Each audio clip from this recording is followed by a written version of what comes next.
On our wedding day, my bride announced, "I choose your brother instead." I replied, "Excellent choice." Then I revealed his gambling debt's legal charges to her conservative parents. They dragged her from the altar while she screamed about second chances. I'm 32, male, the OP, and I'm still trying to process everything, but writing it down feels necessary. Methodical, it helps quiet the ringing in my ears. Yesterday I was supposed to get married. The venue was perfect, a restored barn with fairy lights woven into the rafters. My fiancée, Rachel, 29, my SO of 4 years, looked radiant. I thought we were happy. I thought this was it. We stood at the altar.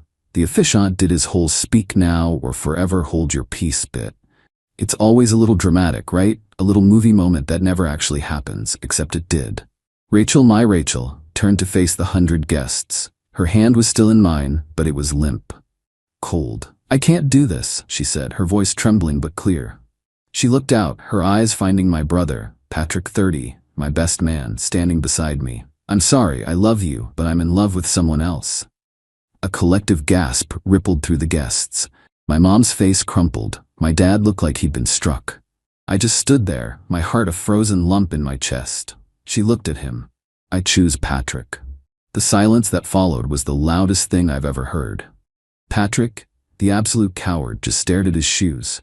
He couldn't even look at me. Then all eyes turned to me, expecting, what? A scene? Shouting? Tears? I felt a strange calm settle over me, like the eye of a hurricane. The pain was there, a deep, shearing agony, but it was contained. This wasn't a tragedy unfolding, it was a problem being presented. I looked at Rachel, then I looked at Patrick. Then I turned to Rachel's parents, Mr. and Mrs. Dennis. Very religious, very proud of their standing in their community. They believe in family, honor, and financial prudence above all else. They'd grilled me for months about my savings, my 401k, my 5-year plan. They'd only approved of me because I was stable. I gave them a small, tight smile. "Excellent choice, Rachel," I said, my voice steady. It didn't even waver. "He's all yours."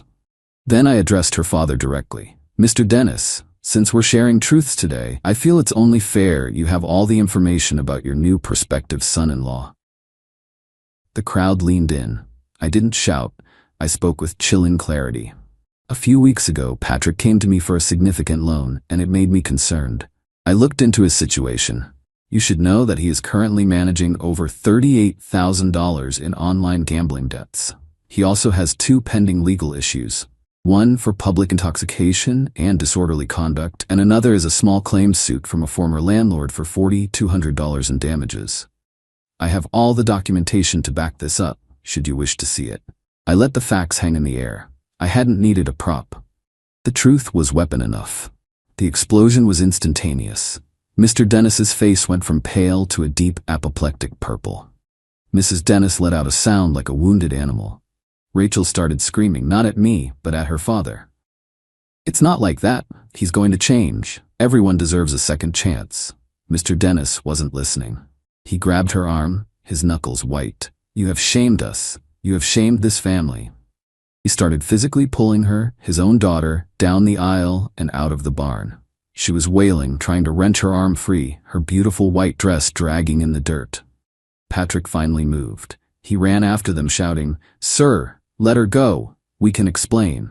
I just stood there and watched, my best man and my bride disappearing in a cloud of familial rage and righteous fury. I turned to my parents. My mom was crying silently. My dad put a hand on my shoulder. "Son," he said, his voice thick with a mixture of pride and horror, "let's go home." I paid the vendors in full. I even told the caterer to serve the food to the guests who remained, mostly my friends and family, huddled together in shocked whispers. I couldn't eat.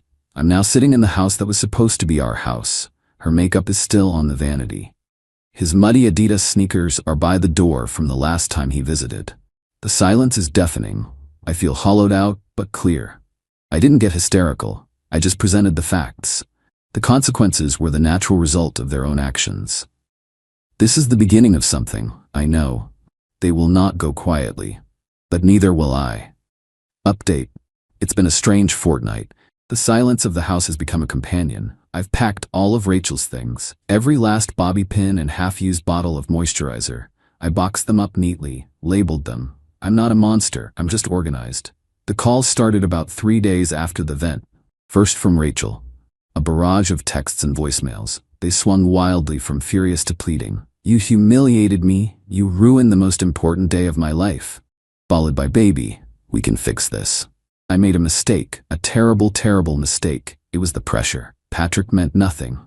Then came Patrick. His messages were less emotional, more pathetic. Bro, you didn't have to do me like that in front of her parents? Seriously?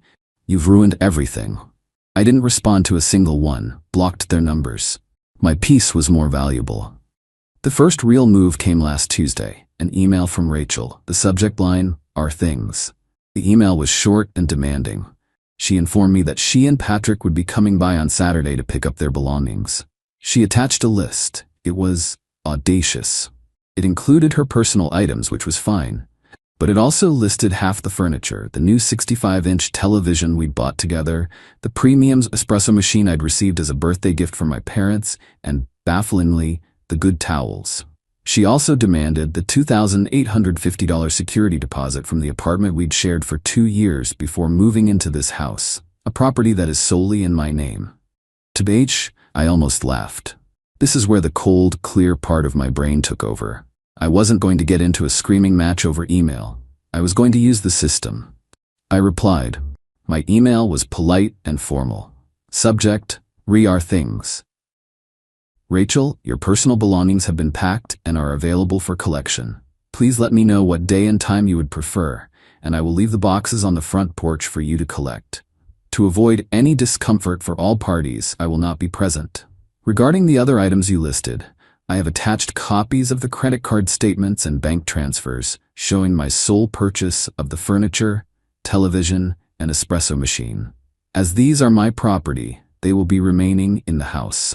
The towels were a housewarming gift from my aunt. You are welcome to the ones you brought into the relationship, which I believe are the yellow ones with the frayed edges. Concerning the security deposit from our old apartment on Maple Street, I've also attached the final inspection report and the letter from the landlord. As you'll recall, the deposit was forfeited to cover the significant pet damage to the hardwood floors caused by your cat, Buttons, which you failed to disclose to me at the time. Finally, you are both no longer welcome on this property. Any attempt to enter the premises will be considered trespassing. I wish you well. I spent about an hour gathering the documents, scanning them, attaching them as neat little PDFs. It felt good. It felt clean. The response was almost immediate, a flurry of emails from a new address since I'd blocked her first one. The tone had shifted from demanding to outright vitriolic. She called me petty, a monster, a thief. She said Patrick was twice the man I was and that they would be happy, no thanks to me. She ended with, Fine, keep the stupid stuff. We don't need it. But you owe me for the wedding. I want my parents' contribution back. All $20,000 of it. I stared at that line for a long time. The audacity. Her parents' money. The money they gave us for a wedding she blew up at the altar. This required a different approach. Not an email to her, but a letter to them. Update. The letter I sent to the Denisons was a masterclass in concerned sincerity. I expressed my deepest sorrow for how things ended. I acknowledged their pain and humiliation. I didn't lay blame. I just stated facts. I included a fully itemized budget of all wedding expenses. Every deposit, every payment. I showed where their generous $20,000 gift had been allocated. The non-refundable venue deposit, $10,000. The caterer, $8,000, paid in full. The florist, $2,500, paid in full. I explained that I had covered the remaining balance for the photographer, the band, and the cake myself. In the final paragraph, I wrote, Rachel has contacted me demanding I personally refund your contribution to her. While I sympathize with her distress, I'm sure you'll agree that the financial losses incurred were a direct result of her and Patrick's decisions on the day. All contracts were fulfilled by the vendors and myself. The services you paid for were rendered. It was Rachel who chose not to accept them. I sent it via certified mail. The confrontation I was expecting from them never came. Instead, it came from my own family. My mother called me last night, crying. Apparently, Patrick and Rachel had gone to them, not for forgiveness, but for support, financial support.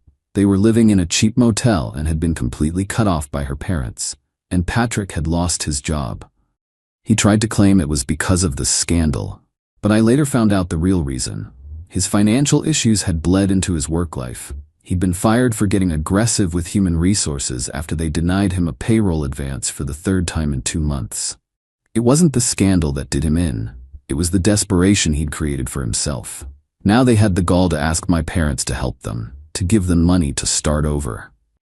My dad, God bless him, told them to get out of his house. But my mom? She has a soft spot for Patrick. He's her baby. He's your brother, she wept over the phone. He's destitute. She says she's pregnant. I froze. Pregnant, of course. The ultimate trump card. Some of you in the comments guessed this would be their next move. The second chance she was screaming about at the wedding. It all clicked into place. Is she mom? I asked, my voice dangerously quiet.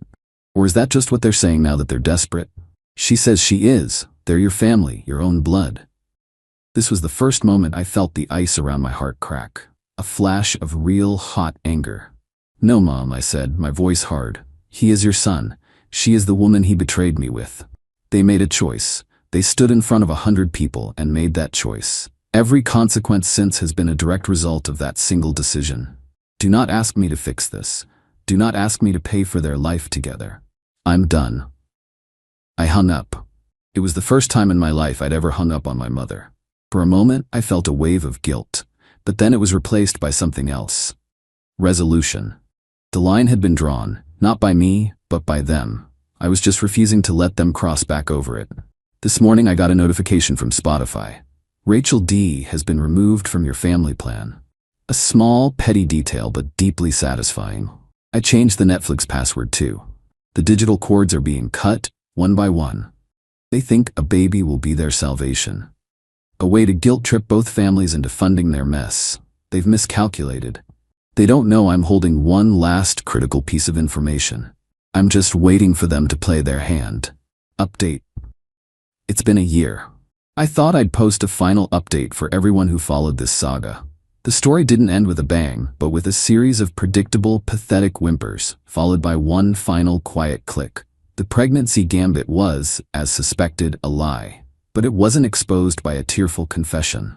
About a month after my last post, I received a phone call from a distraught Mrs. Dennis. She was weeping. Rachel had called her, hysterical, claiming she was pregnant, and that if her parents didn't help her, she and the baby would be on the street. Mrs. Dennis, despite everything, was wavering. A grandchild changes things, doesn't it? I let her speak, her words tumbling out in a rush of pain and confusion. And then I played my final card.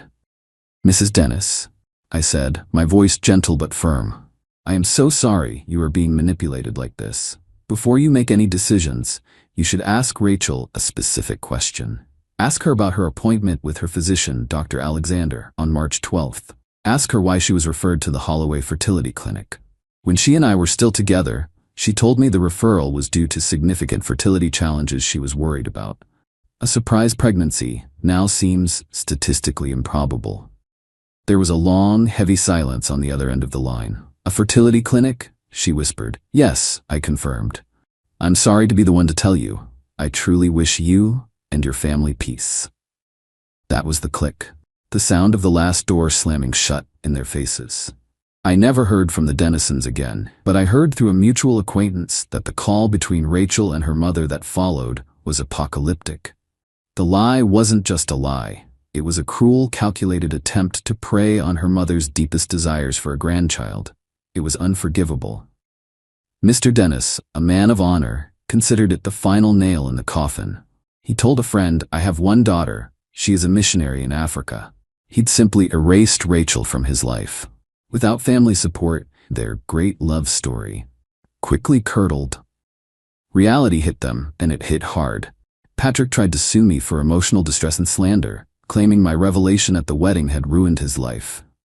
Ada for laughing when I got the notice. My lawyer had the case thrown out in the first hearing, and Patrick was saddled with his own legal fees, which I'm sure he couldn't pay. Rachel, I heard, took a job as a waitress at a chain restaurant by the highway. She tried a GoFundMe, but it was shut down after raising $75. I ran into them at the grocery store about 6 months ago. They looked diminished. You happy now? Patrick sneered. You ruined our lives. I looked at him, at this man who was once my brother, and felt nothing. No anger, no pity. Just a vast, empty space. My life is quiet, Patrick, I said calmly, and I'm very happy with the quiet. Excuse me. I pushed my cart past him. Rachel wouldn't even look at me. She just stared at the price of canned corn. I sold the house. I moved. I've started dating again. My new girlfriend, Catherine, knows the broad strokes. She calls it my origin story. I don't know about all that. I just know I survived. People like Rachel and Patrick don't have epiphanies. They just find new people to blame. In their story, they will always be the romantic heroes, and I will always be the villain. And I've learned to be okay with that. They can have their story. I have my life. And I've discovered that the best revenge isn't loud and fiery. It's quiet. It's methodical. It's letting people face the consequences they built for themselves, one bad decision at a time.